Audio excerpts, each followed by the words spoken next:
Okay, then I would say let's start. And we would like to start to begin with a short presentation of you. Maybe you would just like to say a few words. Yeah, maybe you first. Yes. Hi, I'm Glacier Kwong. I'm a political activist born and raised in Hong Kong.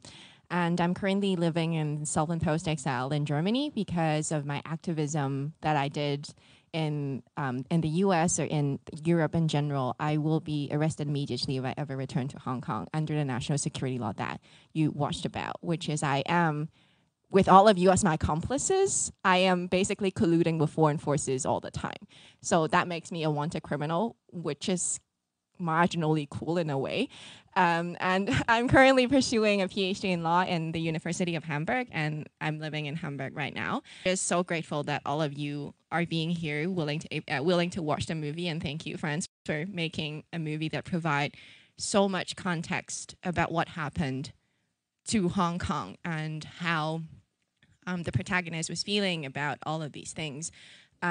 Just a slight note that I want to disagree with the movie in general is that the fight in Hong Kong, it's not over in a way that there are always things happening in Hong Kong right now. There are trials happening on a daily basis, there are crackdowns happening on a daily basis, and there are resistance happening in other forms other than being protests on the streets. There are people who are trying to protest in courtroom settings, abroad in the diaspora community, and so on. So that's something I want to mention at the beginning. And I really look forward to engage with the discussion and conversation with all of you and provide you with more information on Hong Kong and how it's interlinked with maybe the cause for climate and the cause for, in general, democracy and freedom in the world. Thank you. Many thanks for that. Then I would like to hand over to you, Franz, and just ask you to present yourself. Thank you all so much for this great opportunity, and also thank you, Glacier, for joining us today. Obviously, this is a huge pleasure, and also a big shout out to both Charlotte and Johannes for organizing this amazing event. My name is Franz Böhm. I had the great pleasure together with a very, very cool, relatively young team to be able to make this project. We started in 2019, so it took us around about 2 years to make this film. I started my filmmaking career as a very young chap when I was like 13 years old. Just started working at different film sets as a so-called set runner, which is the edit everyone has when entering their first film set.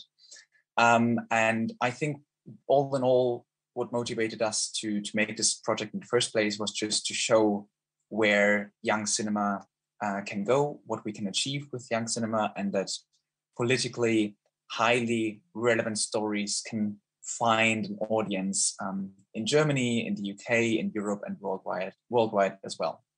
Again, very, very grateful that together with this amazing team that we had this opportunity to make this project. Well, thank you very much. And again, thanks to the two of you for being here, either in person or virtually. Both really cool. And then we could already start with the first question, actually, to both of you, which would be what you've learned out of either your own activism, of the time being at the front line. Maybe, Glacier, you would like to start with that. The things that I learned from my activism or being on the front line is that you just can't take freedom and human rights for granted, because it can be taken away from you in a glimpse seconds. It happened to me because I was born 1 year before the 1997 handover of Hong Kong from Britain to China.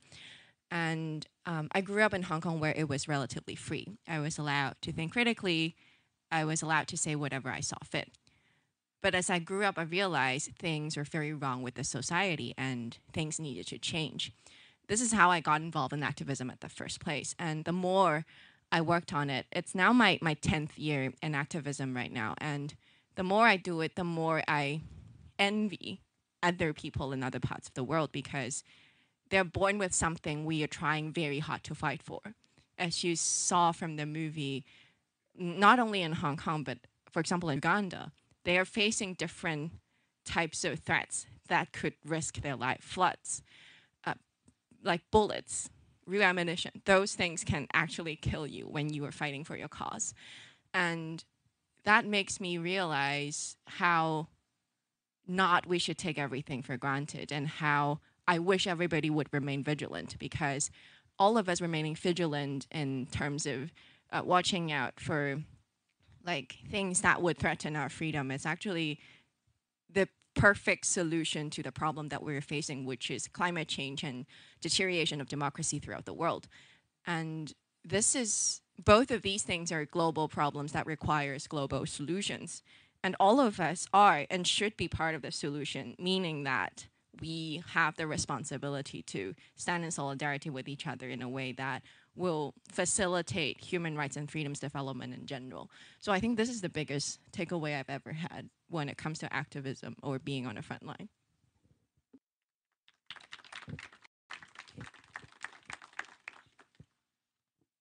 I think I would like to add one point to a very important thing that you just said, Glacier, and that is the whole thing of taking for granted. And I think the single biggest lesson we as a whole team learned during this production is that even making films, even telling stories, let's say from Hong Kong, should not be taken for granted. It's actually something that we need to defend in the future. The biggest challenge we faced during the production wasn't filming at the front line, but was actually making this project and defending this project against Chinese extremist groups and connections that tried everything to stop this project.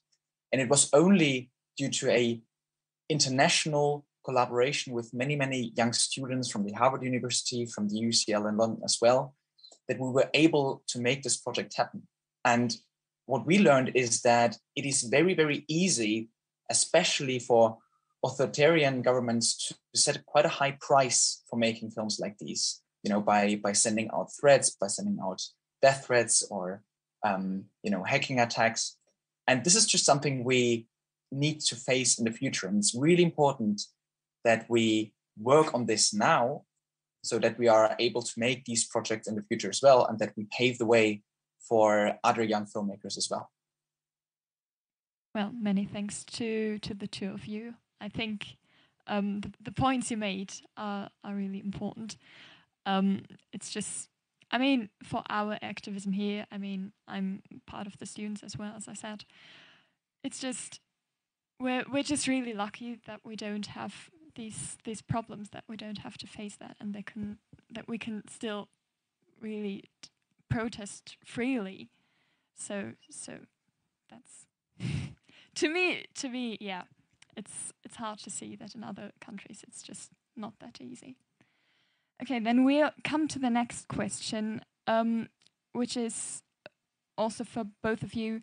How is it to be at the front line, and what hard situations did you have to face? I had been active in protest in Hong Kong in 2019 for a month, and then I returned to Germany for my studies, and then I returned to Hong Kong again from May to July for the election, the primary election in Hong Kong, which led to the cancellation of the actual election in general. Being on the front line was in a way amazing, but on the other hand, very painful to see when I returned to Hong Kong in 2019, because there had always been debate about use of force in general in protest, that it's targeting symbolic buildings, for example, the Legislative Council, or those parties who have aided police brutality to happen in general. And I thought before I returned to Hong Kong that I was more or less experienced in protest because I have been active in the circle for so long. But in 2019, it was just different. Everything I saw was, that was the first time I felt like, this is really a life or death situation. Like seeing that water cannon cart going in front of you and start firing, it's not a pleasant experience at all. And I was so desperate to find out that most of my friends who were never politically active were actually in the front line, more or less. And it made me question, was it that I wasn't doing enough in the past 5 or 6 years?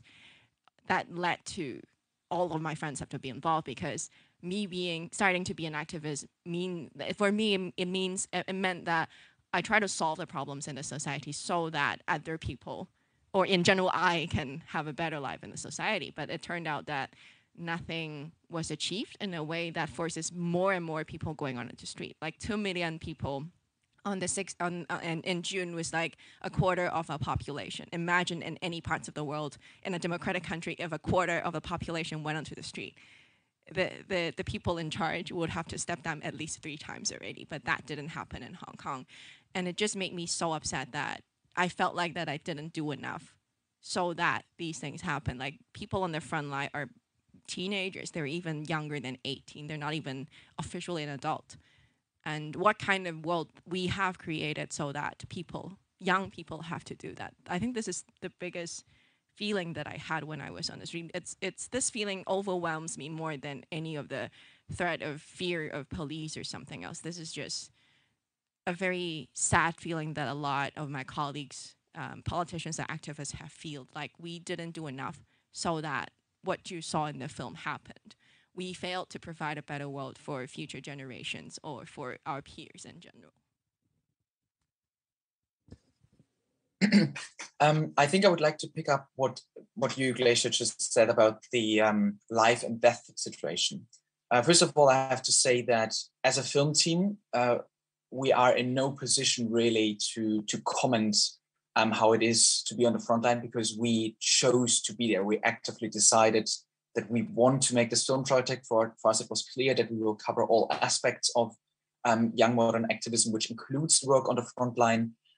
So we came, I would say, obviously from a less important standpoint. However, what affected us as a young film team is just seeing people dying at the front line. In Chile, we saw it 5 times, where people in our age that we had dinner the night before with, just, getting shot at.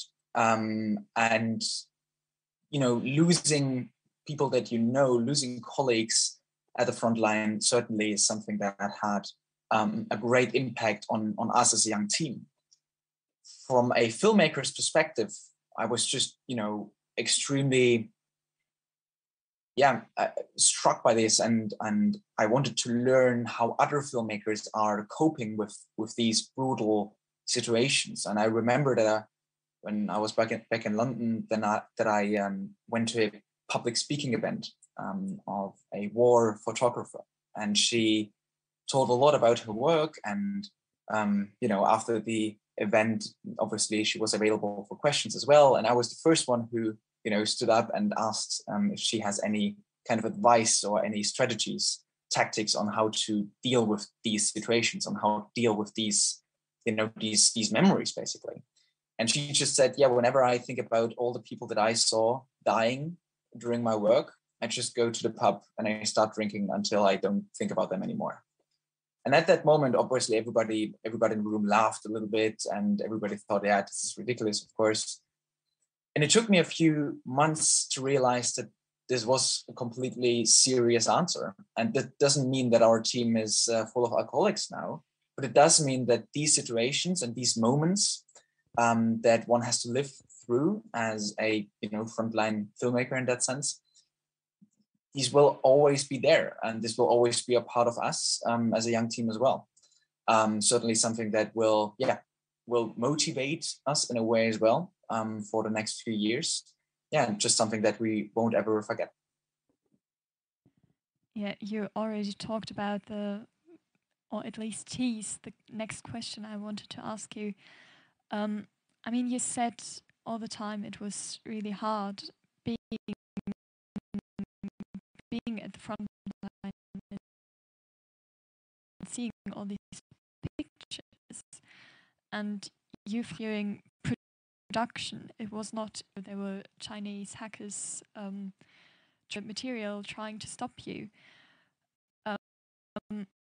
Hilda is a lot of things about that it's important to stay motivated. I wanted to ask you, Franz, at first, what kept you motivated all along the way to really finish this movie and to now show it in so many cinemas? It's a great question. I think we as young have to understand that it is a high privilege to be able to tell these stories, to be able to make films today. And I remember that a few close friends of mine, many of them included in this film as well, that we went to the cinema a couple of years ago, and we just asked ourselves, of all these films that you can see here, which of them are actually important? Which of them are films that we should see now, that we should discuss in these forums, that young people need to listen to now? And the answer was, well, basically none of them. None of them are really relevant. None of them are telling important stories. And we just established and created a different vision for young cinema and for young films in general. For us, we obviously had a high fascination for young activism in general, and definitely wanted to learn more about it. And we also wanted to show that, we as a young team can make, and that the voices of our three protagonists should be heard. When we first decided to do the project, and when we asked the protagonists to trust us, we obviously had to promise that we will do everything to make this project happen. And we just basically, during the filming at the front line and also during defending the project against hacker attacks, we just lived up to this promise. And I think that's what motivated us in the first place. Of course, listening to the stories on the ground, listening to all the people that are, for example, massively affected by the national security law, surely that is an additional motivation. And I remember whenever, the editor and I, for example, had a really tough time at the editing room and, just worked all these nights, we kept rewatching some material from the front line. We kept rewatching how some protesters were getting beaten up, just to remind ourselves why we are doing this in the first place. Many thanks. And then a similar question to you. I've got one question which says, which asks, is there still hope for Hong Kong, or is there no way left out? And also regarding that, what keeps you motivated after, that kind of strike back? I would love to give a mixed answer to that set of questions. It's never hope that motivated me, not even from the beginning. I was motivated at first by believing that the civil society has a function in the society. It ought to have a function in the society. That's why I led a campaign that defeated a bill in the Legislative Council of Hong Kong in 2016. And then I thought it was about anger, because I grew up in the activist circle. All my close friends were from the circle, and my loved ones are all from the circle. And some of them are now in jail. Some of them are being forced into exile for exercising their rights or just simply doing the right things. And then I thought it was guilt in 2019 because I wasn't there in person the whole time. But after all, I found out that it was just one very simple belief. I believe what I'm doing is right. I believe fundamental rights are something we all should have, instead of have to comply to the authoritarian regime that is in Hong Kong. And this is why I persisted. It is not because I saw hope and I persisted. It's more about, you only persist, then you might be able to see hope. And I often asked myself the last 2 or 3 years, if you will never be able to return to Hong Kong, and Hong Kong will never be liberated in a way, as our slogan chants, like liberate Hong Kong revolution of times. If it's never if we never had universal suffrage, will I still be doing what I'm doing? The answer is always yes, because I just cannot stand not doing something against the situation. And I can't tell you if there is a way out in terms of the dire straits Hong Kong is in right now, because I don't have a fortune-telling crystal ball. for me as an activist, my job and my obligation is to exhaust all means to facilitate meaningful changes that might happen for Hong Kong. No matter it is doing international lobbying, it is engaging with a crowd like you guys, or back home, my colleagues, my best friends are still fighting their battles in courts or behind bars trying to write to the public. We are all trying to make sure that there are room for changes. We're all trying to facilitate meaningful changes. I really cannot tell if it's working or not, because it's not something that's gonna happen overnight. But I do want to go home, and I will try to do everything I can to be able to do that, and so that my friends and my loved ones can actually choose to live a life that they want, because it is quite unbearable when they tell you, I miss the landscape of Hong Kong. I want to be able to have dim sum in Hong Kong, and they can, but that lifestyle has already been foreign to them. They cannot do anything more than wishing that that could happen. I want them to have that choice of, I can go back and I can do whatever I want in Hong Kong in that sense. So it's less about being hopeful, but it's more about a personal engagement with my peers and the very naive, in a sense, belief that this is the right thing to do and this is up to us in a way. Yes. Many thanks to you. Also going a bit in that direction, I mean, you already said a lot of your friends are being in jail or being outside Hong Kong, as you are as well. I've got the question of one person who's asking, how's Pepper at the moment? What is she doing? And do you still have contact to her? So we are we are communicating with Pepper on a daily basis. As mentioned in the credits of the film, Pepper had to flee Hong Kong. Pepper had to flee her home country.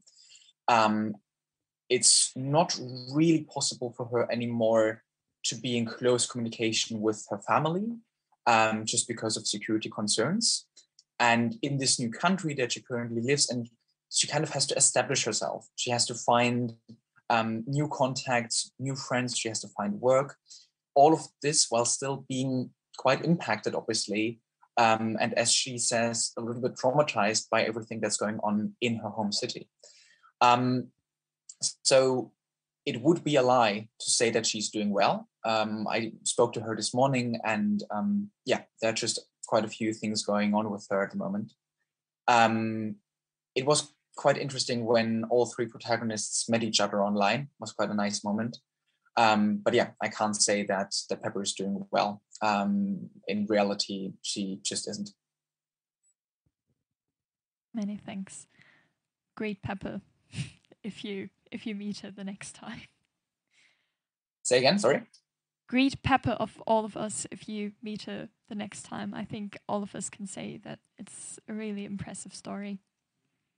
Will do. Okay, then the next question would be, I already said those stories. Why do you think, to you first, maybe Glacier, why do you think is it important to show such stories also in countries, like Germany, which is not directly affected of those protests? As I said, like answering previous questions or in my small presentation, because the problems shown in the movie in general are not standalone problems. Climate change is not a standalone problem. Deterioration of democracy and the growing of authoritarian regimes in the world are not a standalone problem. There is a lot of global efforts and global complexity behind all of these two things, and they're basically interlinked. Like taking the COP26 that happened a few weeks ago as an example. All of the countries are talking about how do we persuade China into reducing CO2 emissions, right? Because China is one of the biggest emission countries in the world. And that's not just a problem about climate change. It's also about how do we keep China in check and how do we hold it accountable for promises that it made in terms of international treaties and so on. But the truth is China has never been responsible. Like they signed the joint declaration with the United Kingdom back in 1984 about Hong Kong, and they broke it, and that was an internationally ratified treaty. And without the freedom of the press, without the freedom of speech, how do you actually keep China in check? Even if China promised that they will reduce CO2 emissions, how do you actually do that? And with the crackdown in Hong Kong, basically because the Beijing authorities decided to reform our election system, reducing the seats that are being directly elected in Hong Kong, we basically lose all our control as the people of Hong Kong to our legislature. That means our budget and every approval of infrastructure projects are out of our control. And recently, the government introduced a project called East Lantau Metropolis, which actually involves building an artificial island through landfills. And that actually nearly forced a very rare species of dolphins in Hong Kong into extinction. Like, these things are all interconnected. If we cannot find a way to keep China in check or keep authoritarian regimes in check, or even the ones in the one in Chile, that is, there are global community allowing that to happen, because they will never actually enforce sanctions or actually stand up against these kind of authoritarian regimes that are allowing those things to happen. And these things are all interconnected, even though like some might argue that liberty is of limited value if we don't have a planet anymore. But blue skies and green fields cannot be enjoyed if humanity is in chain too. So these things are interconnected, and they both should rank really high in our global agenda. But this is not actually what's happening right now, because we often feel like that we can simplify it, or for the sake of campaigning or narrative or storytelling, that we simplify these issues into separate issues. Like climate change is one thing, China is another thing, democracy deterioration is another thing, but they're not, they're interrelated. And that is why I was talking about in general, like we are all part of the solution to all of these problems, because they are not standalone issues. If you want to be able to like address climate change, you will have to keep China in check so that it upholds the international obligations that it promised to do. But without freedom of press and without human rights, you can't do that. So this is a loop of problems going on, and we really have to sort it out, instead of as Merkel times would say, we have to engage in China, because just look at Hong Kong, it doesn't work in that sense. Like we have to find new ways to address the problem.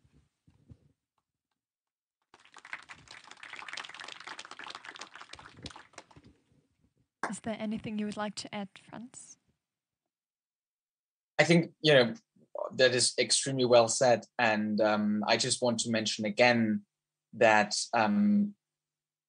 we made a film about 3 different countries, all of them facing issues that are and will become even more important in Germany as well. And it was surprising.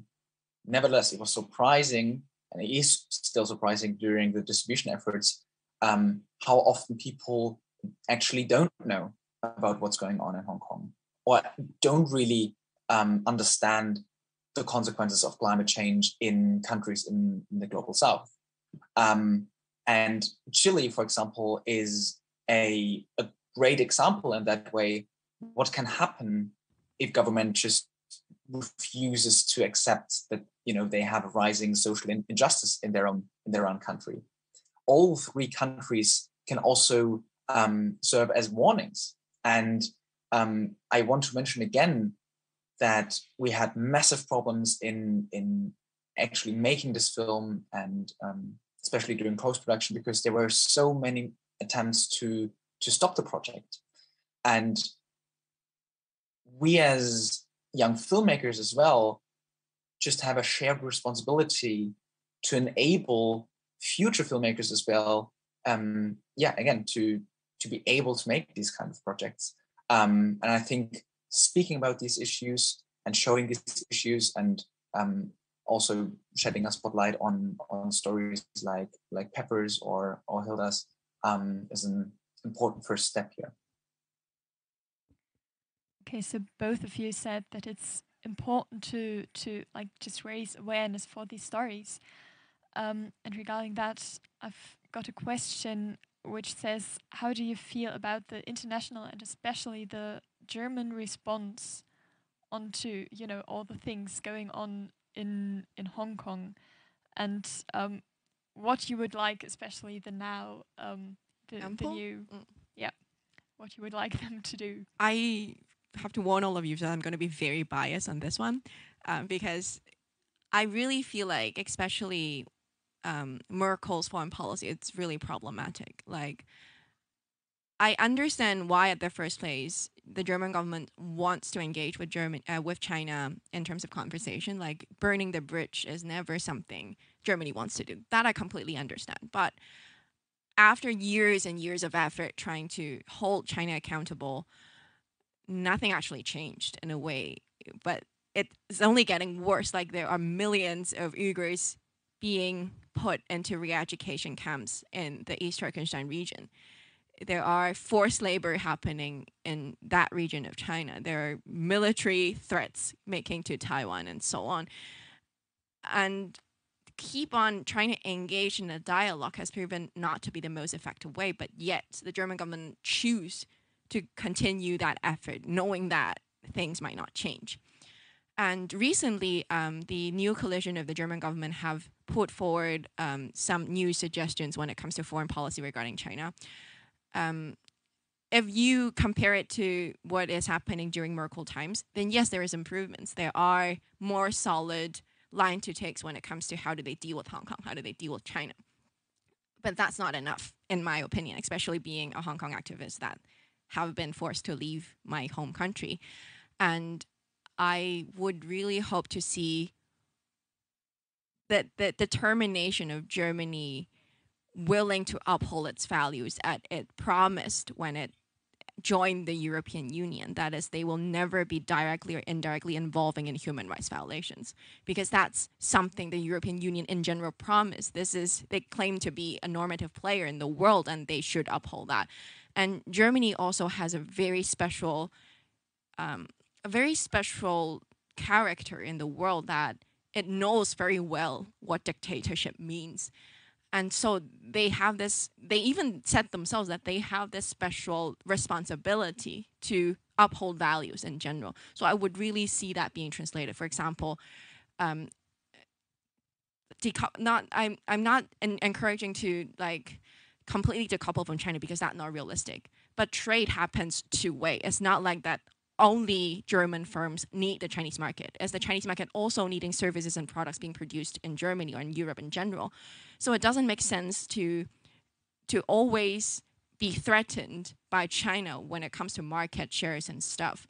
There's always ways to do it. For example, introducing human rights clauses in trade treaties concluding with China, or make sure that, or at least bundle these topics together, bundle climate, bundles human rights together on the bargaining table, instead of letting China say, if we're talking about human rights, then we're not talking at all. Like, these strategies can be reversed and used in a way, and I really, really hope to see this will happen with the new coalition of the government, because we really need that.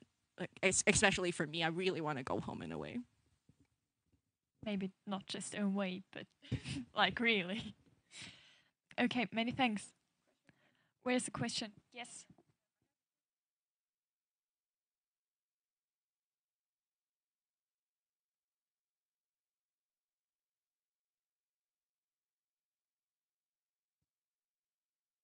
The question, I will repeat maybe. The question asks if I think Germany and European Union in general are too dependent on China. And it's a definite yes.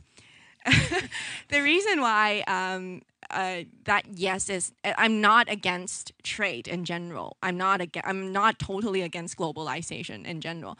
But the thing is, we lack a comprehensive understanding of what the Chinese market actually is. Because when we hear the word market, as someone who is raised in Hong Kong, or for all of you, the first idea that came into head is a free market. That is, market determines the supply and the demand to a certain extent, to a large extent. The market is the invisible hand, right? But in China, it's not how it works. In China, the market, it's a tool for the government to allocate resources. In China, it's never allowed for entities, private entities, state-owned entities, or individuals to freely allocate resources. That's not how it works in China. But because China, Beijing in general, are so good with playing the narrative games of the West, they kind of use the same wordings. For example, multilateral relationships in China means completely different things than the way we understand it in international relationship studies. It means completely different things and so on. So we basically lack that dictionary to tell us what they're actually talking about. And because it's such a huge market, and people are really willing to enter that market, because if you get, I think, a few percentage of that market share, you are going to be really rich already. This is why that market is so attractive. But at the same time, we forgot that China, it's not the good player that we thought it was. We thought that economic opening up would lead China to become more democratic. It's not true, as I have already gave a lot of examples.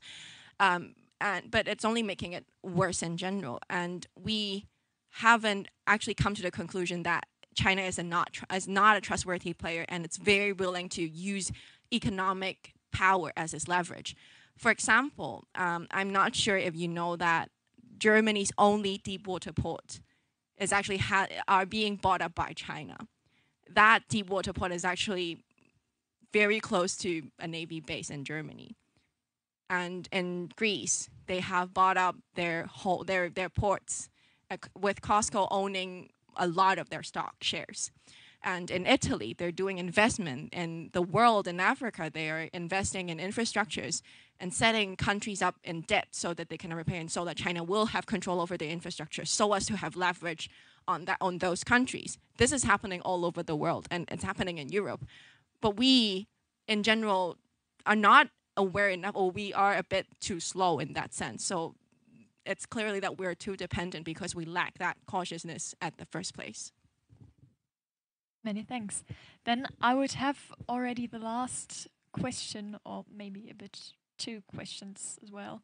I don't know, it's a mix kind of, to both of you, which is, first of all, do you have anything we as activists in Germany could learn in the next years, which you can tell us from your experiences both? And why shall we, all of us, no matter which topic, why shall we keep on fighting? I will answer the last question first. Like, why should we all keep on fighting? Because we're right. We're doing the right thing. We're trying to protect future generations or ourselves from worse scenarios. We're doing the right thing, no matter how, I don't know, politicians called naive or something, but we're doing the right thing. Please always believe and remember that we are fighting for a better cause for the society. In general, activism, it's about providing a better place for everyone, including us, to live in. And my advice is, I am not the one who's going to be very convincing saying that, but I would be a very convincing example is like, please take good care of yourself as activists. Because, as I said, activism is for the sake of everybody. We want to live a better life, right? And it's completely defeating the purpose if you are overworking and abusing yourself. I know it's not that easy, especially when you're devoted to activism. You feel like the world is literally on fire, and it requires your 24/7 attention to all of the problems that are happening. But please remember to take time for yourself, because we always say in Hong Kong, in Cantonese, 人無事先可以做世界冠軍. In English literal translation is you have to be all right to be able to be the world's champion. So you really have to take care of yourself, allow yourself time to eat, to sleep, to engage in conversations not related to activism or climate change and so on.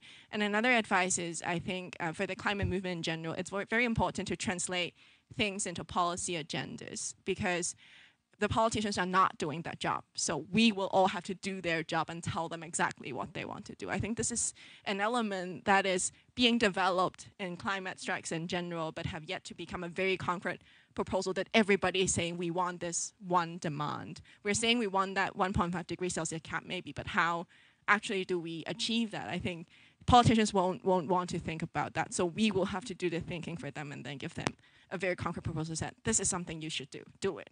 And maybe that will work. I'm not sure. I'm just like kind of suggesting in a way. Yes. I think especially that's something I wanted to add to what Glacier has been saying. When we are speaking about analyzing German foreign politics, for example, please don't get confused by words, because it's always extremely simple for politicians to say, yeah, we are standing with our colleagues in Hong Kong, and we truly, we are standing with our colleagues in Taiwan, for example. Foreign policy has to be analyzed by actions.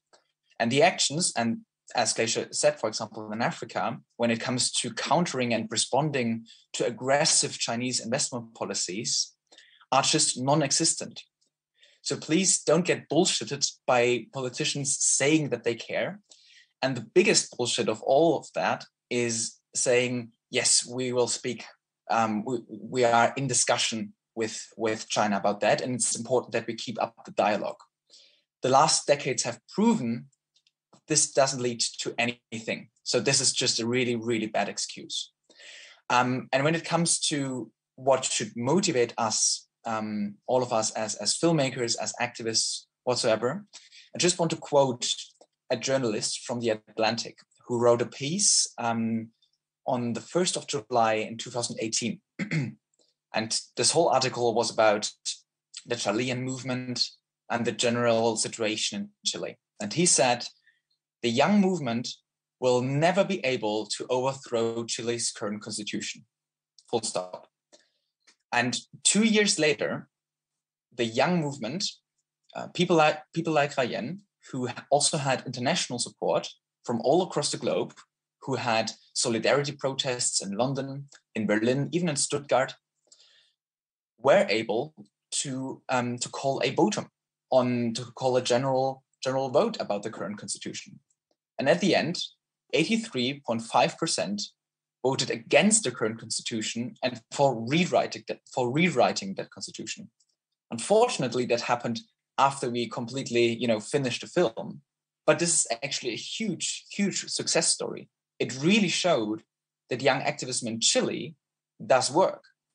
So surely, we spoke a lot about, these enormous challenges that we are facing, and that's absolutely true. But let's don't forget that there are also many stories of success, like in Chile. Rayen actually is very, very pleased with the general situation there and how the whole process is currently going on. So in this case, we were able to prove that the establishment, experienced journalists can be wrong when they are speaking about young activists. And it's up to all of us to prove them wrong again. Many thanks. In the end, is there anything you're missing? Is there anything you would want to tell us, all of the audience watching now? I'm just gonna give a very short lecture for all of you to what you guys should do. I want to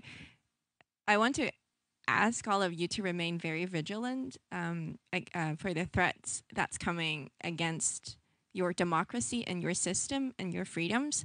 And I would also love to ask all of you in 4 years' time, or in 4 to 5 years' time, if you get to vote again, please bear in mind the parties that you're voting for, how are they dealing with China or other authoritarian regimes in the world, because your vote matters. And I would love to ask all of you to maybe write to your representatives, express your concerns over the issues that you have seen in the movie or you have seen in real life yourself, because you are the one who deliver them votes. So you should be able to hold them accountable. And also I want to ask all of you to please retweet or share news on Twitter and social media in general when things happen to Hong Kong. Please keep Hong Kong and all of the things that are happening. For example, for now, where is Pang Shui? All of these things, please keep them visible in the global community, because being visible means a lot to all of us. Maybe it won't change things overnight, but it's giving us a real sense of being supported and being heard in general. And I would also love to ask all of you to really take good care of yourself, because the movements are constituted by all of you guys. So you guys all play a very vital role in that sense. So I really hope all of you will not be consumed by the very demanding activism that all of you are doing, and stay physically and mentally very healthy in that sense. I think I just would like to tell the story of one of our team members. Catherine, who was a production coordinator for us in Hong Kong. After the completion of the filming work there, she got arrested, not in relation to our project, but because of her activities as a medical first aider. And she got arrested and she got jailed and is now in jail for 10 years. And that is a team member of us. When we learned this news, it was obviously quite a lot to process. And I ended up writing down in kind of the team's diary that the next 10 years, while Catherine will be in jail, in the same jail for the next 10 years, these will be the 10 most important years ever. What kind of stories are we telling in these 10 years? What kind of policies are we making? Let's please use these 10 years, these coming 10 years, to really create a better future also for our possible future children. Many thanks.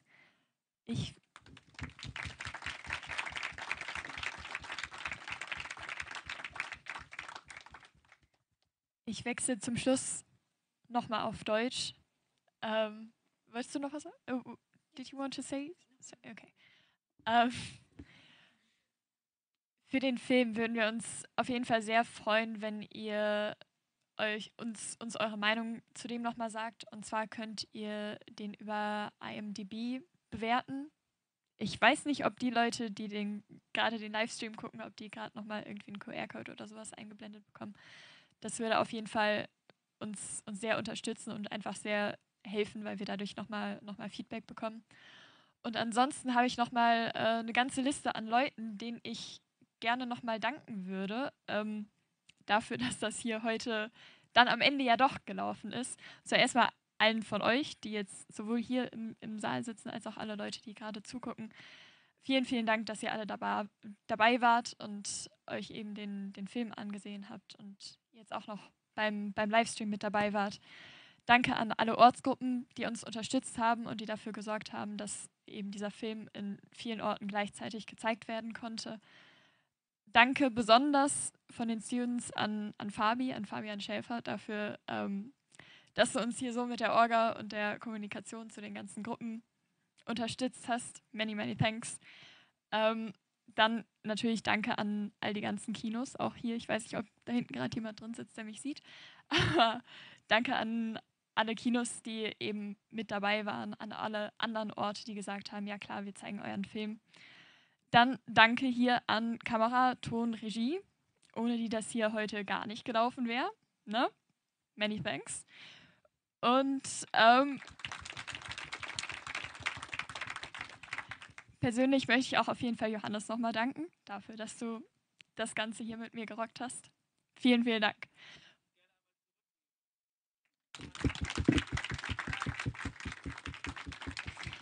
Und ansonsten natürlich einen ganz riesigen Dank. Many. I understand that. Perfect. To our two wonderful guests who've been here and who've... No, I should be the one thanking all of you to let me lecture you for, I think, an hour or something. I can't speak for Franz, but this is my take. Thank you very much.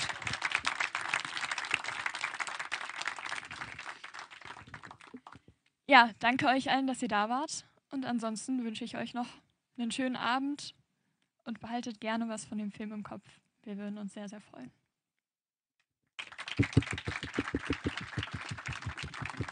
Vielen Dank.